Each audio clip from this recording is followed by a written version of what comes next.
हरियाणा के पूर्व deputy speaker और बरवाला से बीजेपी नवनिर्वाचित विधायक रणबीर गंगवा ने लिविंग इंडिया न्यूज के साथ बातचीत की है। क्या कुछ उन्होंने कहा है, आपको भी सुनाते हैं। हरियाणा में भाजपा सरकार ने इस बार हैट्रिक लगाई है, पर लोगों का विश्वास जो है वो भाजपा के ऊपर लगातार बनता हुआ नजर आ रहा है, बरकरार नजर आ रहा है। वहीं अगर बात की जाए तो जिन लोगों पर पहले विश्वास जताया गया था, जो पहले भी नेता थे, पहले भी विधायक थे, उन्हें भी मौका दिया गया और जनता ने अपना विश्वास बरकरार रखा है। मैं बात कर रही हूँ रणबीर गंगवा की, जो कि पहले नलवा से लड़े थे और फिर उनका हल्का बदलकर उन्हें बरवाला भेज दिया गया और वहां से भी वे विजेता बनकर सामने आए हैं और विधायक बने हैं। बात कर लेते हैं, हमारे साथ मौजूद हैं। सबसे पहले आपको बहुत बहुत बधाई, आपका हल्का भी बदला गया और आप वहां से भी जीत के आए हैं। बहुत बहुत धन्यवाद, थैंक यू। जिस तरह से बात हुई कि नलवा में आप पहले थे, वहां पर आपने काम किया, इसीलिए आप बतौर विधायक वहां से आए, पर इस बार आपको सीट जो है वो बरवाला दी गई, मांग के ली गई थी या फिर पार्टी का विचार था? नहीं, पार्टी हाईकमांड का फैसला था और उन्होंने कहा कि बरवाड़ा के अंदर अब तक भारतीय जनता पार्टी का कमल खिला नहीं है और मुझे जिम्मेदारी दी गई। मैं धन्यवाद करूंगा हाईकमांड का कि मुझे इस लायक समझा और मैं कमल का फूल लेकर के जनता के बीच में गया और धन्यवाद करूंगा बरवाड़ा हल्के के मतदाताओं का, जिन्होंने मुझे बड़े अंतर से 27,000 वोटों से वहाँ से जिताने का काम किया। और इसके साथ साथ मुझे ये भी जिम्मेदारी दी गई थी कि जहाँ नलवा के अंदर कमल खिलाया है वो बरकरार रहना चाहिए। तो जहाँ-जहाँ मैं क्योंकि नया हल्का था, मैं कम जा पाया, लेकिन जहाँ-जहाँ गया मैं वहाँ एक तरफा वोट जो है नलवा के अंदर भी पड़े और मेरे खुद के गांव से भी लगभग 2800 की लीड जो है वो आई, जो नलवा में पड़ता है और उसी का कारण है कि नलवा के अंदर भी हम जीत पाए। तो मैं नलवा और बरवाड़ा हल्के के तमाम मतदाताओं का इस बात के लिए धन्यवाद करूंगा कि मैं हमारे हाईकमांड की उम्मीदों पर खरा उतर पाया। बिल्कुल, इसके साथ ये भी जानना चाहेंगे, क्योंकि जब एग्जिट पोल सामने आए या लोगों की अगर बात की जाए तो एंटी इनकम्बेंसी की बात हुई, लोकसभा चुनावों में देखने को मिला कि 10 सीटों वाली बीजेपी 5 पर रह गई, पर ये चमत्कार किस तरह से हुआ कि एक बार फिर लोगों ने इतने बड़े विश्वास के साथ हैट्रिक भाजपा की लगवाई है?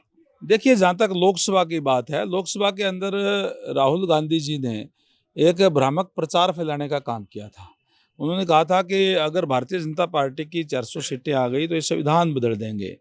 उन लोगों ने इस टाइप का प्रचार किया जिन्होंने अपने समय में संविधान की धज्जियां उड़ाने का काम किया और ये बात एक बार तो चल जाती है। हमारे यहाँ एक कहावत भी है कि काठ की हांडी बार बार नहीं चढ़ती और इसीलिए हमारे जो कार्यकर्ता है, हमारे नेता है, वो धरातल पर जाकर के लोगों को ये बस बात समझाने में कामयाब रहे और लोगों ने रोष स्वरूप और ज़्यादा वोट भारतीय जनता पार्टी को दिए और उसी का परिणाम है कि आज भारतीय जनता पार्टी पे विश्वास करते हुए पूर्ण बहुमत की सरकार, रिकॉर्ड है, ये कभी भी नहीं बनी। पहली बार लगातार तीसरी बार जो है सरकार एक ही पार्टी की, भारतीय जनता पार्टी की बनी है।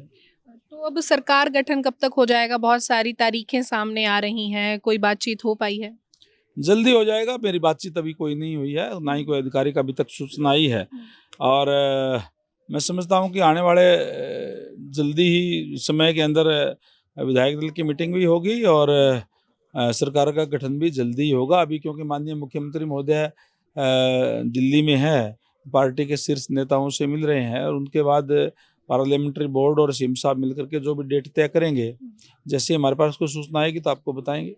गंगवा जी, पिछली बार आपको जो है वो डिप्टी स्पीकर बनाया गया था, बड़ी संज्ञा वहां पर भी दी गई थी। इस बार आप क्या मानते हैं कि कौन सा डेजिग्नेशन जो है, कौन सा पद वो आपको मिलना चाहिए? ना तो मैं इस बारे में कोई चिंता करता, ना इस बारे में कोई मैं सोचने की ज़रूरत समझता, क्योंकि ये काम पार्लियामेंट्री बोर्ड का माननीय सीएम साहब का है। सीएम साहब का अधिकार क्षेत्र है कि कौन-कौन उनकी टीम में होगा, किसको क्या जिम्मेदारी दी जाएगी, वो काम उनका है।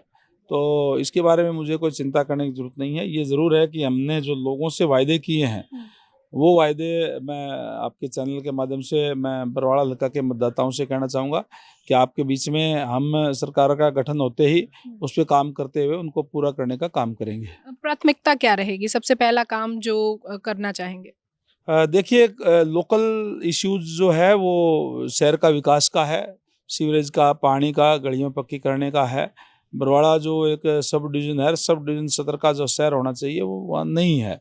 उसको हम सुंदर शहर बनाने का काम करेंगे। उसके ऊपर कोई भी जो सारा एक प्रोजेक्ट बना करके और इसी तरीके से गांव के अंदर भी चाहे उन्हें को रिमॉडलिंग की बात है, चाहे नालों की रिमॉडलिंग की बात है, ताकि किसान का पानी ठीक तरीके से मिल सके, लोगों को पीने का पानी का ठीक तरीके से मुहैया हो।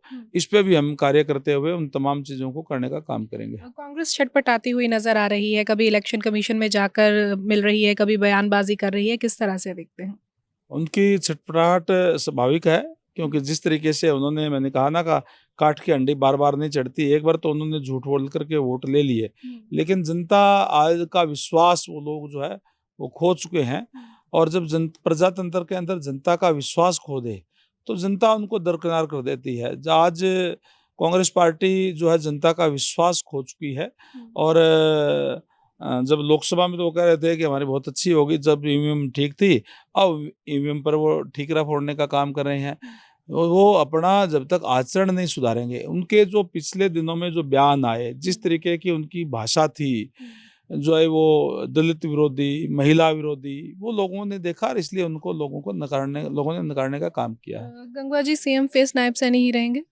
निश्चित रूप से उन्हीं के नेतृत्व में हमने चुनाव लड़ा है। और माननीय केंद्रीय गृह मंत्री माननीय अमित शाह जी ने पहले आए थे और उन्होंने पहले ऑलरेडी घोषणा कर दी थी कि हम नायब सैनी जी के नेतृत्व में ये चुनाव लड़ने जा रहे हैं। डिप्टी सीएम के चेहरों की जरूर बात की जा रही है कि 2 बनाए जा सकते हैं, तो क्या आपका भी नाम रेस में है? नहीं, मैंने कहा कि ये मेरा काम नहीं है। ये काम तो सीएम का, पार्लियामेंट्री बोर्ड का है। वो किसको बनाएंगे, क्या करेंगे, उनका काम है। बहुत बहुत शुक्रिया। तो ये थे हमारे साथ रणबीर गंगवा, जो कि अब नवनियुक्त बरवाला से विधायक हैं और साथ ही साथ भाजपा पार्टी में बहुत पुराने नेता हैं और बड़ा काम किया है इन्होंने पिछली सरकार में भी। तो जाहिर तौर पर इस बार भी उम्मीदें हैं कि इस नई सरकार में भी इन्हें कोई बड़ा पद जो है वो मिलेगा। और साथ ही साथ ये भी देखना होगा कि जल्द से जल्द कब तक जो है गठित हो पाती है सरकार, कब शपथ समारोह हो पाता है और उसके बाद कौन सा पद जो है वो रणबीर गंगवा को मिलता है। वीडियो जर्नलिस्ट अजय के साथ लिविंग इंडिया के लिए चंडीगढ़ से हरसिमरत।